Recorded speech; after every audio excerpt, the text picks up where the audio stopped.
টানা মেধা মেধা মেধা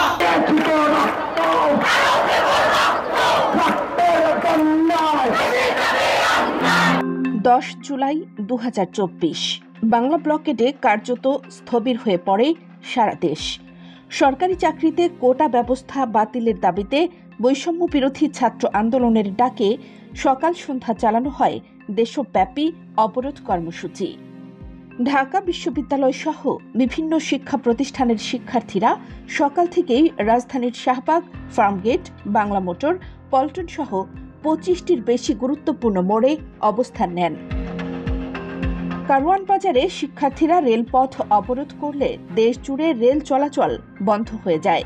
Gulistan, science lab, Mohakhali, এমনকি ঢাকার বাইরে কুমিল্লা, রাজশাহী, রংপুর, সিলেট, চট্টগ্রাম, বরিশাল সবখানে থেমে যায় যান চলাচল। 11 জুলাই বিকাল 3:30 থেকে সারা দেশে আবারও বাংলা ব্লকেট চালুর ঘোষণা। দাবি আদায় না হওয়া পর্যন্ত আন্দোলন চলবে বলে শিক্ষার্থীরা ঘোষণা করেন। শিক্ষার্থীদের দাবি, সরকারি চাকরিতে সব গ্রেডে সর্বোচ্চ 5% কোটা রেখে বাকি অংশে মেধার ভিত্তিতে নিয়োগ নিশ্চিত করতে হবে। 10 জুলাই সকাল 11:30টায় সুপ্রিম কোর্ট 1 মাসের স্থিতাবস্থা ঘোষণা করে জানায়, বর্তমানে যেভাবে কোটা নেই সেভাবেই চলবে।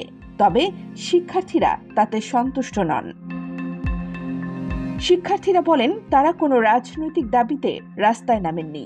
ন্যায্য দাবি আদায় না হওয়া পর্যন্ত তারা ঘরে ফিরবে না। ঢাকা থেকে চট্টগ্রাম, রাজশাহী থেকে রংপুর, বাংলাদেশের প্রতিটি অঞ্চলে শিক্ষার্থীরা এক কণ্ঠে গর্জে ওঠে, কোটা সংস্কার চাই, বৈষম্য চাই না। সরকারের তরফ থেকে তখন বলা হয়, আদালতের সিদ্ধান্তই চূড়ান্ত। আন্দোলন করে জনগণের দুর্ভোগ বাড়িয়ে লাভ নেই। ছাত্রদের অনুরোধ করা হয় তারা যেন ক্যাম্পাসে ফিরে যায়।